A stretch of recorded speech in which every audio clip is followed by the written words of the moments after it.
Evening, wherever you are. This is Radio Works World. I am Julie. I'm your happiness host, and I'm a rather late host, so apologies for that.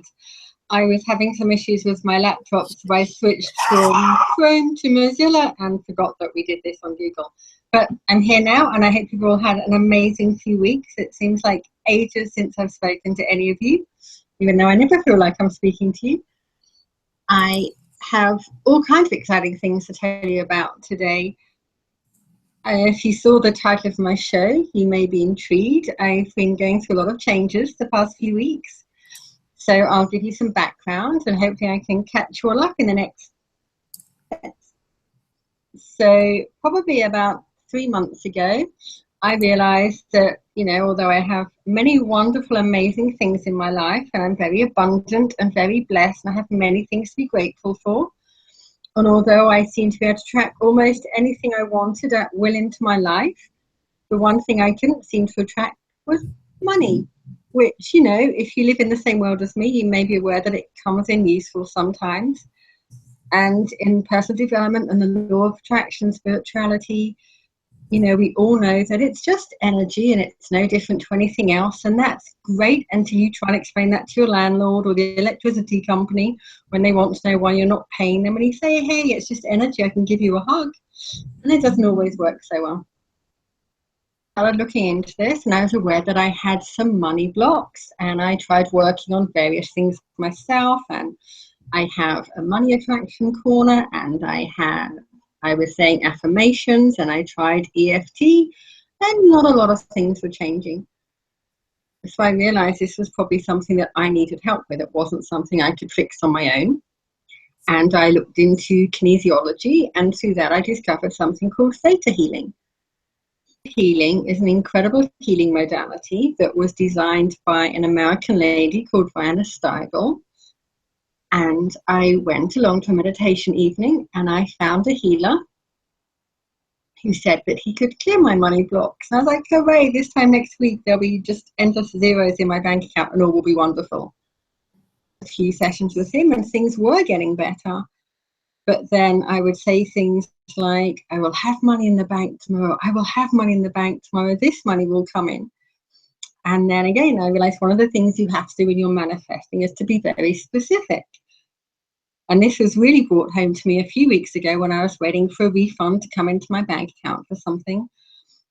And it was a bit of a lean week, so I was keeping an eye on my bank account, waiting for this to come.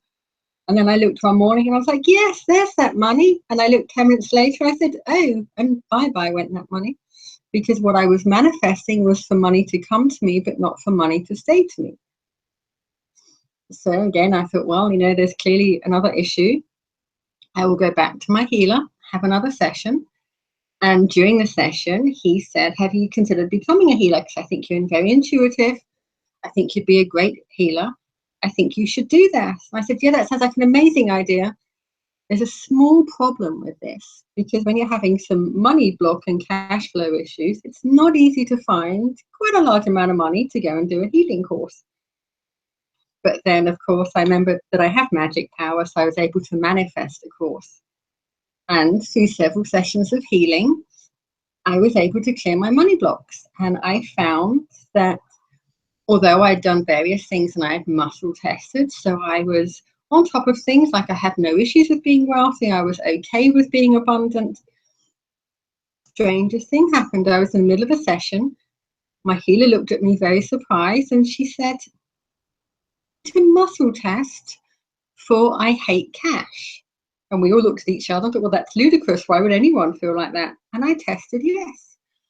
And she said, well, if you're homework this evening, I would like you to go home and test on yourself and do some digging and some healing and find out where this comes from. It's probably something very simple and very silly that happened in your childhood. So I came home and I did some digging and I did some healing on myself. She wasn't quite such a small thing. And I was very, very close to my eldest brother, who was incredibly kind and generous and always gave gifts to people. But he took issue with, it is this day on the calendar, therefore I must give you a gift. And his philosophy was very much, if I want to buy you a gift, I will, but I don't like to buy them out of obligation. So the Christmas I turned 13, he thought it would be very funny and practical to prove his point. So he gift wrapped beautifully for everyone in the family an orange, except for me being his, much beloved little sister. And I was given a £50 note, which, back then was a lot of money.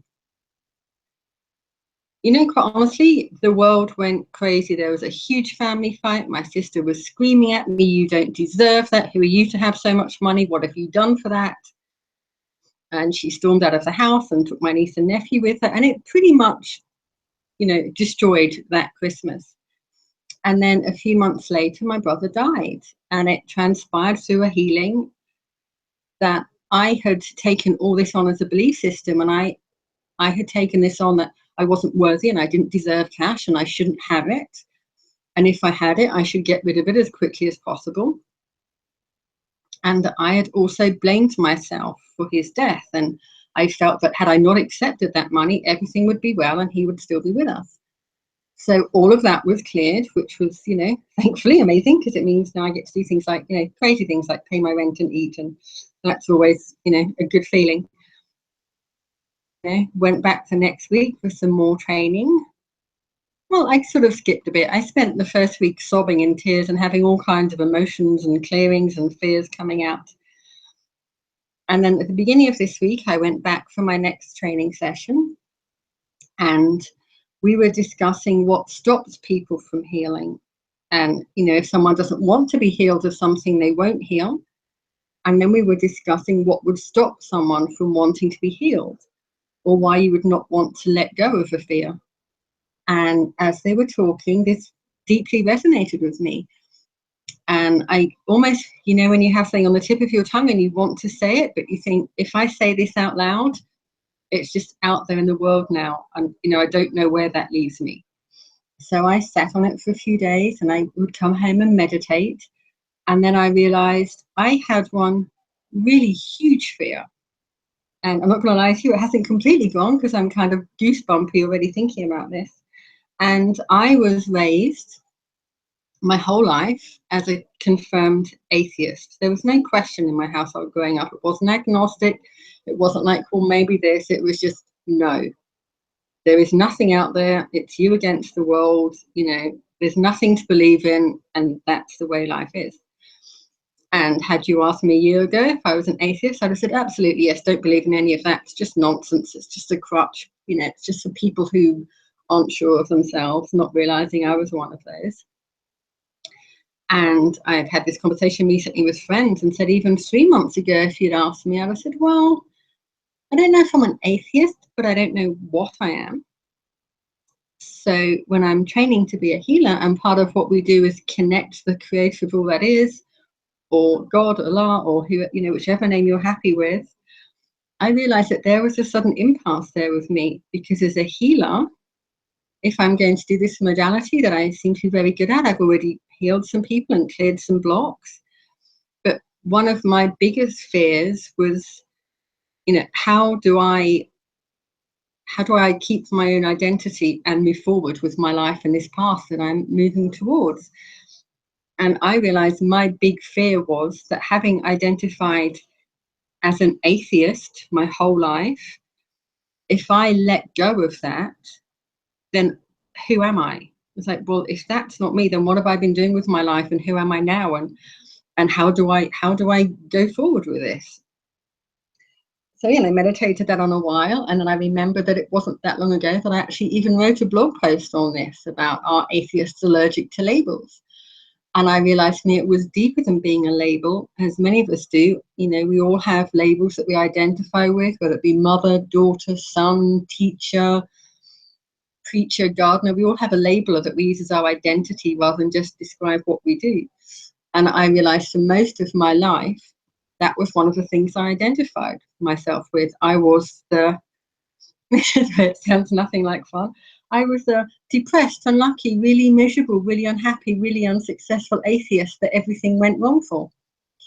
And I think it was at that point when I was realizing this, that, all the dots started to line up. And I realized that maybe it was time to let go of that fear my fears have gone, and so much of my life has changed since I decided to let go a lot of the fears and the beliefs and things that didn't support me. And since I started changing my reality and changing my thoughts and being very mindful of what I say and how I think, and being incredibly grateful for the blessings I had, that the natural next step for me was just to accept that that label and that identity was just one more thing I was holding on to that was keeping me playing small and keeping me trapped in an identity that no longer served me. So I had a real shock, and what I absolutely realized was that that is no longer who I am, that I do believe there is a greater force, and that I do believe that we all have a purpose, and we are all here to serve someone in some way, and we all have a choice that was made long before we came into this world that we're in right now, today, here.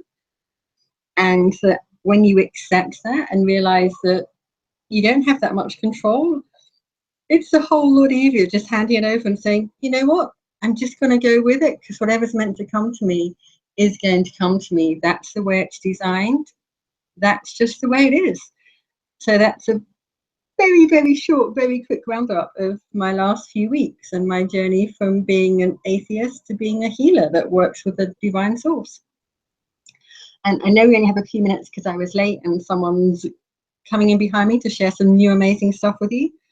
So it probably seems like the most obvious thing for me to do would be to take you through a short theta meditation and to send you all some unconditional love and some joy to end the show on. So if this is something that you're not feeling, that's okay. You can just tune out.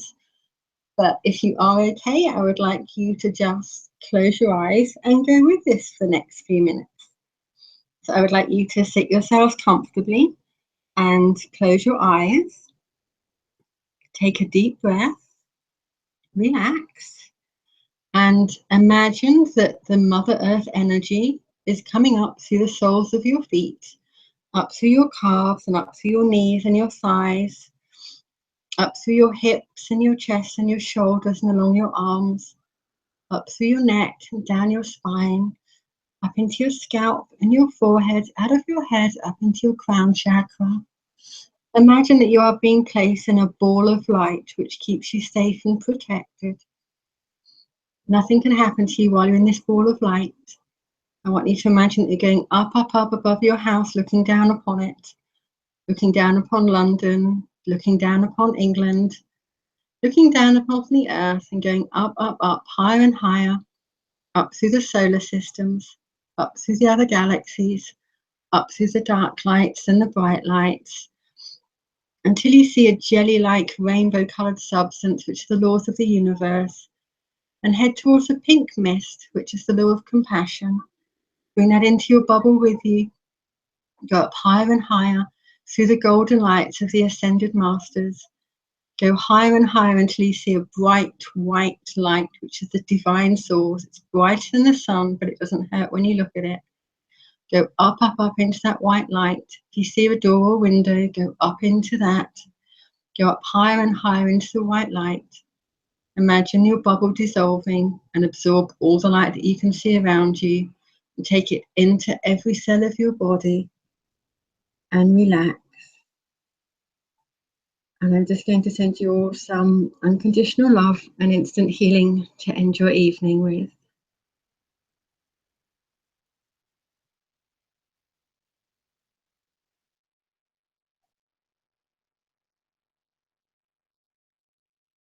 You can just let go of all your fears, all your stress, all your cares. Everything that happened today is already gone. You can release it. Just get ready to move forward with love and joy and happiness and gratitude.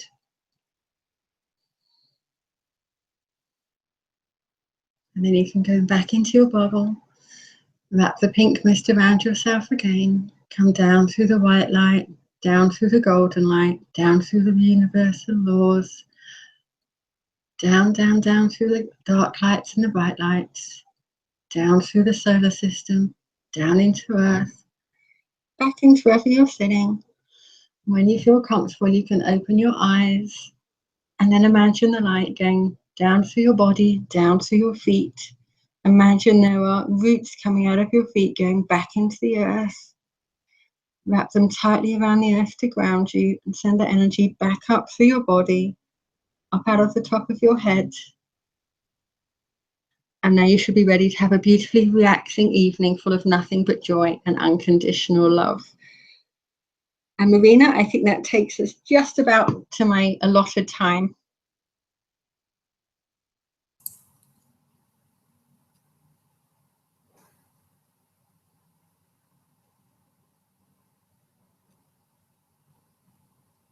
Marina, have I lost you? Are you deep in theta meditation? Yes. Yes, I do. I really enjoyed it. And I think, I know you don't like the word journey, but I think anyone who joins you on your adventure is going to go places they never thought possible. Yes. From both of us, until next time, is goodbye. Stay happy. Always. You too. Lots of love. Bye-bye.